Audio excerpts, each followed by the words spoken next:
Hello la team, j'espère que vous allez bien. Aujourd'hui, le thème de cette vidéo YouTube sera une revue produit sur ce air fryer. J'ai pas beaucoup fait de revues produits, je sais même pas si c'est pas la première. En tout cas, sachez que ce n'est pas un produit sponsorisé, même si dès que j'ai un produit sponsorisé, je suis absolument transparente. Mais voilà, je l'ai payé, j'aurais bien aimé que ça soit sponsorisé parce que c'est un petit budget. En plus, en vrai, c'est pas la vérité parce que c'est sponsorisé, mais c'est sponsorisé par ma maman. C'est mon cadeau de Noël en avance parce qu'on a profité des promos du Black Friday pour l'acheter. Voilà, et du coup, elle a bien voulu me le donner à l'avance. Du coup, si vous ne connaissez pas le concept du air fryer, c'est en gros le concept de la friteuse sans huile ou avec très peu d'huile. En gros, quand il vous recommande d'utiliser de l'huile, il vous conseille une cuillère à soupe d'huile pour 1 kg de frites par exemple. Donc c'est vraiment rien du tout. Et on dit friteuse sans huile, mais en vrai, ça cuit, ça mijote, ça rôtit. Donc c'est vraiment plutôt un appareil de cuisson qui a la capacité de reproduire le croustillant de la friteuse, voilà, sans huile. Donc moi, je l'ai depuis une semaine et si vous me suivez sur Instagram, vous savez que je l'utilise à toutes les sauces. J'ai déjà testé pour les frites, j'ai déjà testé pour les légumes, j'ai déjà testé pour la viande et j'ai même fait des beignets aujourd'hui pour voir ce que ça donnait. J'en suis hyper contente.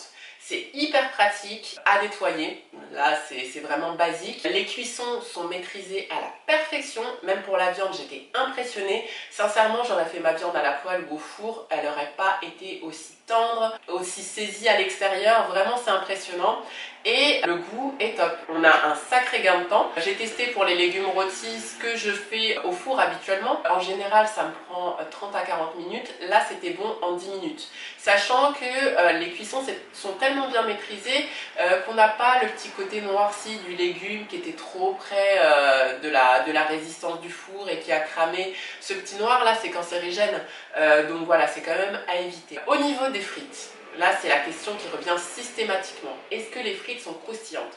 C'est vrai que dernièrement, les industriels, quand on achète des frites au four, ils ont fait des gros progrès. Les frites sont bonnes. Moi, franchement, j'ai déjà testé des frites au four, vraiment très très bonnes.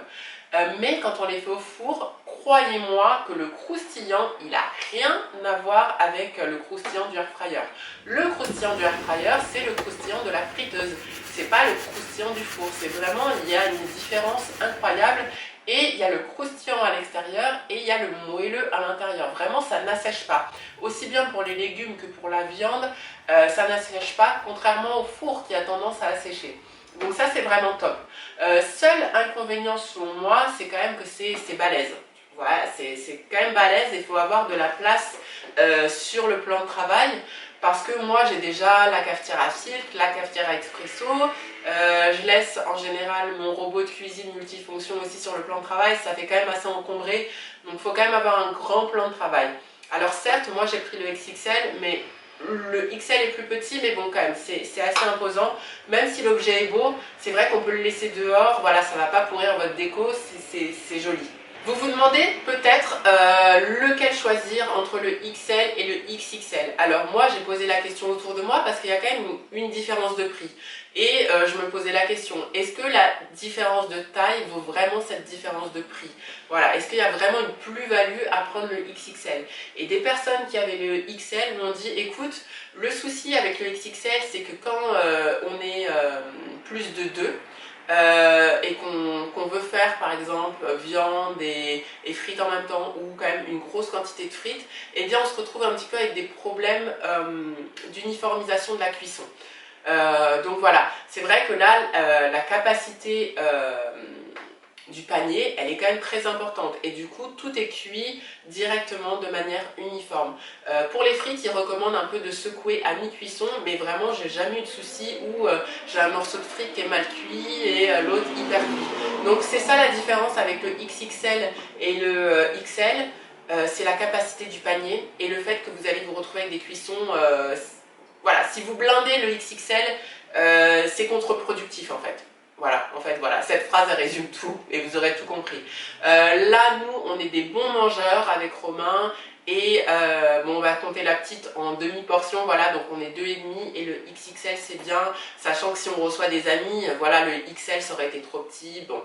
Là, avec le Covid, clairement, on reçoit personne, mais un jour je vais recevoir avec ces air fryers et je vais les faire kiffer.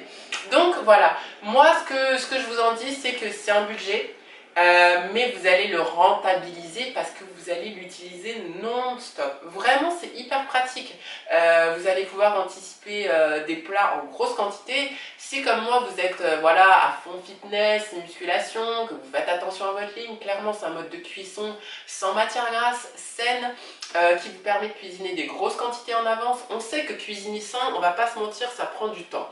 Donc, moi, j'aime cuisiner, mais ça me prend quand même du temps. Donc, clairement, ça en fait gagner. Et pour les gens qui quand même veulent manger sain, mais sont pas trop fans de cuisine, là, vous allez vous régaler parce que ça va vraiment, ça va vous sauver la vie. C'est comme les gens qui ont des Thermomix. Moi, j'ai pas de Thermomix. Et c'est vrai que quand on aime cuisiner, on se dit ouais, un Thermomix, 1500 balles le Thermomix, ça coûte hyper cher. Mais personnellement, j'ai jamais entendu quelqu'un dire ouais, le Thermomix, je regrette, c'était trop cher.